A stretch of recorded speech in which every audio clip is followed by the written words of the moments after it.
Bismillahirrahmanirrahim. Assalamualaikum warahmatullahi wabarakatuh. Syukur alhamdulillah, kita bisa berjumpa lagi di channel ini. Saya doakan semoga saudaraku dan sahabatku semuanya selalu diberikan kesehatan, dilapangkan rezekinya, diampuni dosa-dosanya dan dipanjangkan umurnya. Amin ya robbal alamin.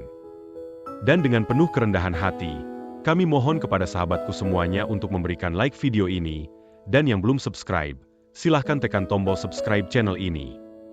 Semoga dengan menekan tombol like dan subscribe, akan menjadi amal baik yang diridhai Allah Subhanahu wa Ta'ala. Amin ya robbal alamin. Sahabatku semuanya yang dirahmati Allah, kali ini saya akan membahas tentang 10 penyakit hati dalam Islam yang harus kita hindari. Tonton videonya sampai selesai. Ada sejumlah penyakit hati yang harus dihindari dalam Islam. Maksud dari hati di sini adalah secara rohani, bukan organ tubuh yang dapat diraba dan dilihat oleh manusia. Salah satu penyakit yang tidak jauh berbahaya dari penyakit secara medis ada pada hati manusia. Penyakit ini memang tidak membuat sakit secara fisik, akan tetapi dapat membuat seseorang sulit melihat kebenaran.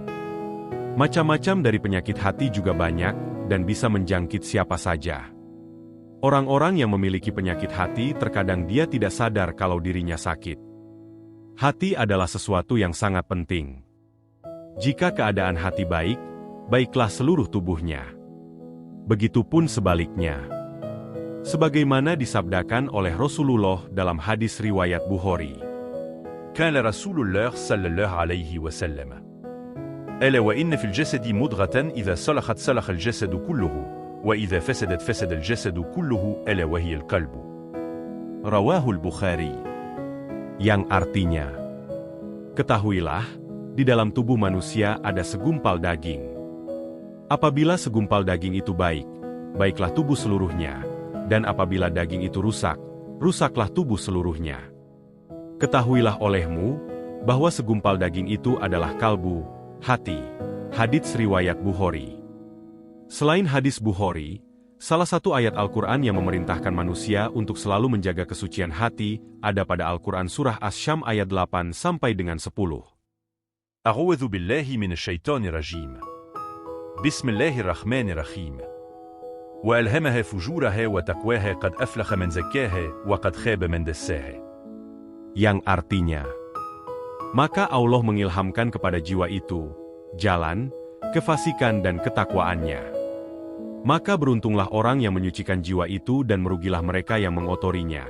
Asy-Syams 8-10. Maka dari itu, inilah 10 penyakit hati yang harus disembuhkan. Penyakit hati yang pertama adalah godop atau pemarah. Sifat ini memang tabiat manusia. Akan tetapi jika tidak bisa mengendalikannya, seseorang akan lebih mudah melakukan perbuatan buruk. Ketika marah, seseorang juga akan sulit berpikir jernih. Maka dari itu, ada nasihat yang mengatakan jangan memutuskan sesuatu saat sedang marah.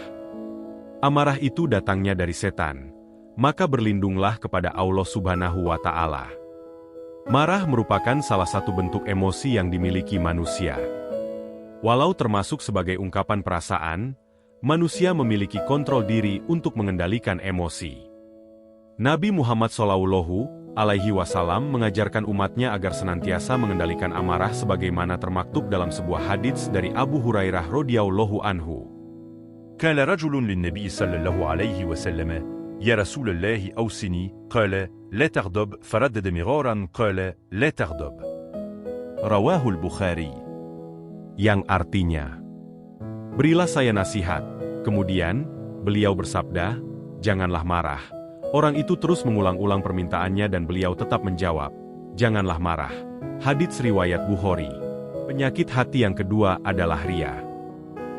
Ria adalah sifat yang ketika seseorang melakukan sesuatu selalu diungkit-ungkit dan ingin dipuji. Ria ini juga dapat menghilangkan pahala karena seseorang yang beramal bukan atas dasar karena Allah Subhanahu wa Ta'ala, melainkan untuk dipuji oleh sekitarnya. Penyakit hati berikutnya yang ketiga adalah sombong. Bahaya orang-orang yang sombong ada pada Al-Quran Surah Luqman ayat 18. A'udzu billahi minasyaitonir rajim. Bismillahirrahmanirrahim. ولا تصعر خدك للناس ولا تمشي في الأرض مرحا إن الله لا يحب كل مختال فخور.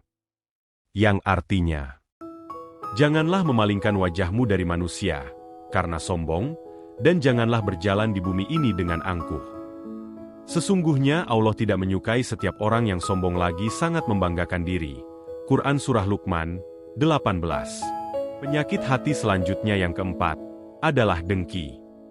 Salah satu penyakit hati yang juga harus disembuhkan yaitu iri dengki. Memiliki sifat iri dengki juga dapat menghilangkan pahala kebaikan. Sebagaimana dalam hadis riwayat Abu Daud. احذروا الحسد فإن الحسد يأكل الحسنات كما تأكل النار الحطب. Yang artinya, waspadalah terhadap hasad. Sesungguhnya hasad mengikis pahala-pahala sebagaimana api memakan kayu. Hadits riwayat Abu Daud. Dan penyakit hati yang kelima adalah kikir. Bahaya kikir terdapat dalam Al-Quran Surah Ali Imran ayat 180. أعوذ بالله من الشيطان الرجيم. بسم الله الرحمن الرحيم.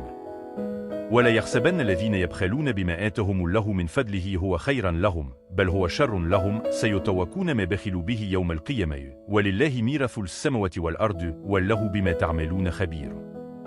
Yang artinya, sekali-kali janganlah orang yang bakhil dengan harta yang Allah berikan kepada mereka dari karunia-Nya menyangka bahwa kebahilan itu baik bagi mereka.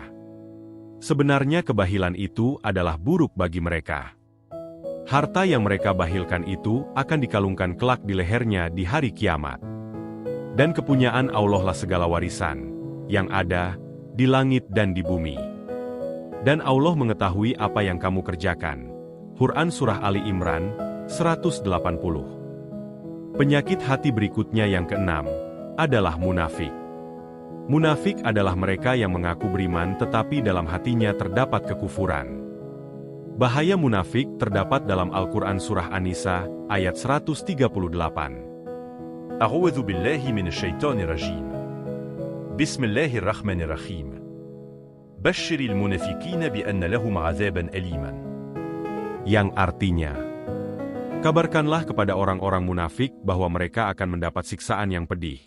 Quran Surah An-Nisa 138. Dalam tafsirnya, sampaikanlah berita gembira sebagai ejekan dan kecaman kepada orang-orang munafik, wahai Nabi Muhammad, bahwa bagi mereka di akhirat kelak siksaan yang pedih, dan bahkan mereka akan berada pada tingkat yang paling rendah, buruk, dan berat dari neraka jahanam sebagai balasan dari perbuatan mereka. Penyakit hati yang ketujuh adalah ghibah. Ghibah sama artinya dengan bergunjing. Orang yang bergunjing akan menyebarkan aib orang lain dengan tujuan mengolok-olok. Larangan menggunjing ada dalam Al-Quran Surah Al-Hujurat ayat 12. يا أيها الذين آمنوا اجتنبوا كثيرا من الظن إن بعض الظن إثم ولا تجسسوا ولا يغتب بعضكم بعضا أيحب أحدكم أن يأكل لحم أخيه ميتا فكرهتموه واتقوا الله إن الله تواب رحيم. Yang artinya, hai orang-orang yang beriman, jauhilah kebanyakan dari prasangka, kecurigaan. Sesungguhnya sebagian prasangka itu adalah dosa. Dan janganlah kamu mencari-cari kesalahan orang lain. Dan janganlah ada di antara kamu yang menggunjing sebagian yang lain. Adakah seorang di antara kamu yang suka memakan daging saudaranya yang sudah mati? Maka tentulah kamu merasa jijik kepadanya, dan bertakwalah kepada Allah. Sesungguhnya Allah Maha Penerima Taubat lagi Maha Penyayang. Quran Surah Al-Hujurat 12. Penyakit hati selanjutnya yang kedelapan adalah rakus. Rakus merupakan sifat tercela yang menggambarkan keinginan berlebihan terhadap harta benda, makanan, kesenangan duniawi. Dalam Islam, rakus dianggap sebagai salah satu sifat buruk yang harus dihindari karena dapat merusak kehidupan individu dan masyarakat. Secara etimologis, rakus berarti ketamakan dan keinginan yang berlebihan terhadap sesuatu.